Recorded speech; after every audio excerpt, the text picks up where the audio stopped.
first thing you have to understand is that we live in a society where success is villainized. Winning is villainized. Becoming something greater than everybody else is villainized. All right? That's reality. It is far easier for people to sit around and do nothing, be nothing, become nothing, and create nothing, and criticize every single other person on the planet that's doing anything outside of that than it is to actually go out and build it. It takes time to go out and build things. It takes effort. It takes literal blood, sweat, and tears. It is real. You have to give up things that other people get to do. You have to sacrifice your time, which is really an investment because there's a return on it. And that's one of the biggest fallacies that we don't understand, is that this is an investment and there will be a return. There will never be a return for you if you buy in to the poverty propaganda. Do not believe the poverty propaganda that is out there, okay? What is poverty propaganda? Poverty propaganda is this idea that you don't need any money, all right? And that it's somehow humble or noble to be less than what you could be, to give up on your dreams and just be a poor little me and stay right where you are and do nothing, create nothing, contribute to nothing, build nothing. And then you get to judge everybody else that's doing other things and say they're not humble. Well, that's not how it actually works. Because to be humble, you have to actually be good. Being humble because you haven't accomplished anything doesn't mean you're humble. It means you're making a justification for your lack of results. All right? So poverty propaganda is a big problem in culture right now. It is glorified. It is amplified. It is something that is pushed out. And when you understand what you are hearing and what you are looking at, it's much easier to ignore it and do the other thing. All right? A lot of you guys, you look at your friends, you look at the people that you're surrounded with, and they're out doing all these things, and they're telling you that they're gonna, go live their life in the mountains, and they're gonna tour the world, and they're gonna do all this shit. But here's the thing, guys, and that's okay to do those things. If that's what you really want, go do those things. But what I'm gonna tell you here as an ambitious person is that if you buy into it at the expense of your actual, true, authentic self dreams and goals for what you actually want out of your life, you're going to regret it. All right? Which leads me to my next point, okay? You have two options here. You can have a hard life with a result, or you can have a hard life without a result. But either way, life's gonna be pretty hard, all right?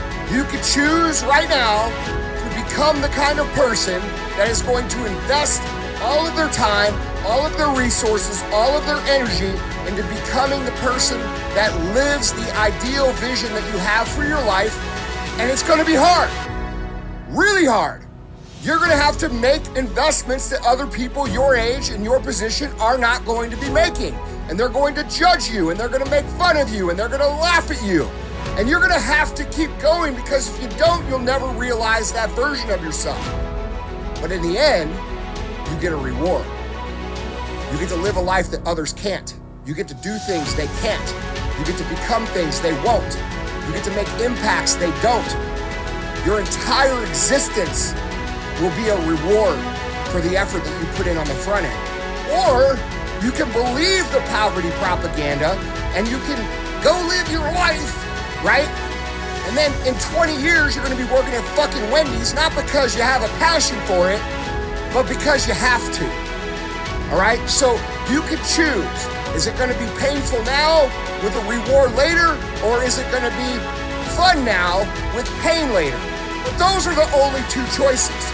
So if you buy into the idea of the poverty propagandists, you're going to be in the latter of those groups. You're gonna be the person who has a great time now, who fucks their life away, and then in 20 years, bro, you're gonna be making double-decker tacos at Taco Bell on the midnight shift, wondering what the fuck happened to your life, and then blaming everybody else for it. No, you have the opportunity right now to change your life. Are you going to change it, or are you not going to change it?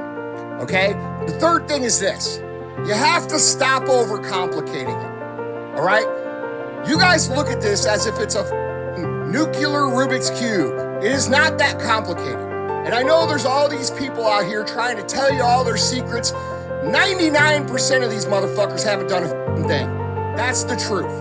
And if you want a coach and you want someone who is actually going to help you, yes, they can save you years of your life, but only if they have done what it is you're seeking to do. If they have already been on the path, that's a great value. That could save you years. I could save young Andy 15 years off the journey by having his ear for a year right now.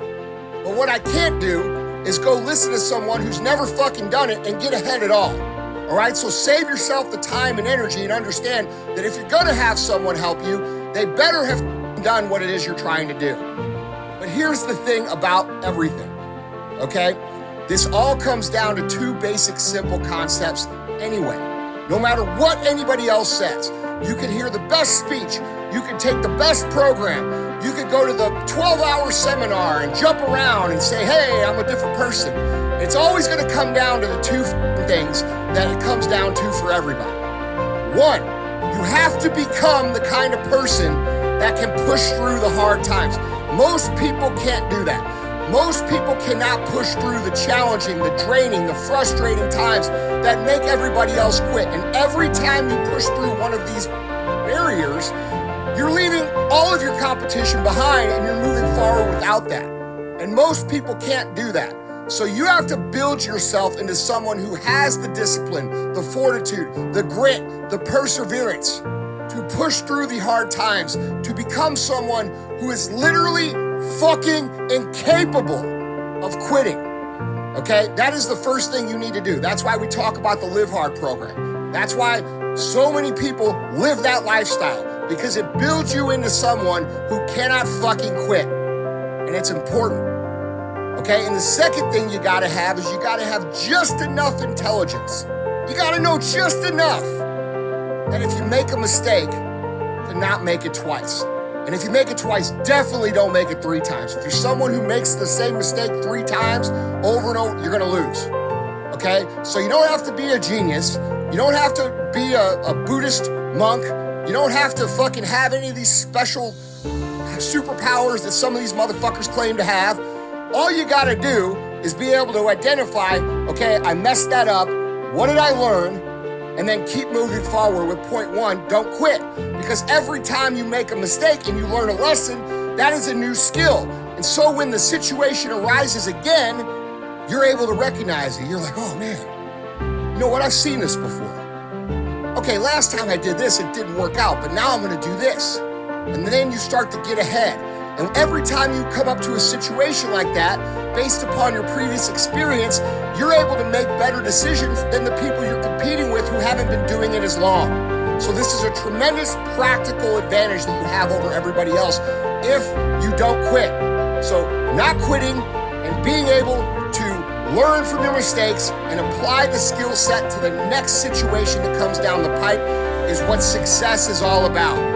We can do all the morning routines. We can say all the affirmations. We can attend every fucking seminar. We can go to every single group therapy set. I don't know. We can do it all. But if you don't do those 2 things, you can't win. Okay? That's what it comes down to. And the last point is this. Learn to think for yourself. You have to become a student of the game. You cannot just pretend. You have to learn how to think. If you do not learn how to think, you cannot play the game of success because there are too many people that know how to think playing the game of success. And you can't copy either. Because if you copy, you're unoriginal. If you're unoriginal, nobody gives a fuck. All right? So you have to understand, if you're copying someone else, all you're going to be at the maximum level is a watered down version of something that is already recognized as the best. So you have to figure out who you are, what you stand for, and you have to have enough courage to live that in real life. The reason no one cares what you say is because you never speak on anything that you actually care about. This is most of your problems. Most of your problems with your brand have to do with you analyzing everybody else's brand and then trying to be like someone else. And what you're failing to realize, because you don't have the experience of understanding this, is that what you're seeing in someone else's company or brand or persona is actually the result of decisions that were made 2, 3, 4 years ago that have come to materialize themselves into what you see today. So if that's the case, and you're looking at the result of ideas that are 3 or 4 years old, if you copy, you are automatically 3 or 4 years behind at every given point. And the only way to defeat that is to learn to think for yourself, to become authentic, to stand for what you believe, to speak for the things that you care about, and be original. This is the secret sauce that most of you can't grasp. We have far too many people chasing relevance for the sake of relevance. Chasing relevance for the sake of relevance is a guaranteed way to be irrelevant. You have to have original ideas. You have to have authenticity. You have to say things that you care about so that people feel them when you speak about them. You have to create things that make a difference. It's not about you, it's about them, and it comes from you deciding who the fuck you actually are. Stop chasing the likes. Stop chasing the comments. Stop trying to be like everybody else and start working on becoming the best possible you, because when you're the best possible, authentic you, nobody can fucking copy it. It's impossible. It's the biggest strategic advantage you will ever have in your entire life. I see it on the internet. We see it every day. We see all of these people out here trying to become a social media personality. They're saying the right shit. They're doing the right things. They're doing just what everybody else does, and that's the fucking problem. It's already been done, and not only has it already been done, it's been done better than you can do it. So what is it that you can do that anybody else can't do? And you have to figure out what that is. And that's gonna take you thinking for yourself, deciding what it is you are, and becoming that in real life, okay? You have to be authentic. Authenticity is the superpower of brand building. The reason people ignore you is because you're trying to be something that they've already seen elsewhere, okay? Look out for this in the real world. You'll see it everywhere now that I'm pointing it out. Look at other people's personal brands. Who are they trying to be? Who are they pretending they are? Where are they taking their influence? It's very obvious if you look for it. And none of those people actually win long term. They might get a pop in the short term, but they don't get one in the long term. So guys, if you're a young person and you're out here trying to be successful, you're trying to build something, create something, become something, these 4 points will serve you greatly. Never believe poverty propaganda. There are almost 0 situations in life that are better with less money. Point 2, you have 2 decisions. You can have a hard life with the result, or you can have a hard life without the result. But either way, it's gonna be hard. So decide what it is that you want and start working towards that. Number 3, stop overcomplicating it. It's very simple, okay? 1, don't fucking quit and build yourself into someone who can't quit. And 2, learn from your mistakes fast. Figure out where you mess up, take the lesson, apply the new skill to your little tool belt, and the next time the situation comes around, be able to recognize where to apply it and make the right decision. And 4, become authentic. Do not copy. Learn to think for yourself. Otherwise, you will be ignored forever.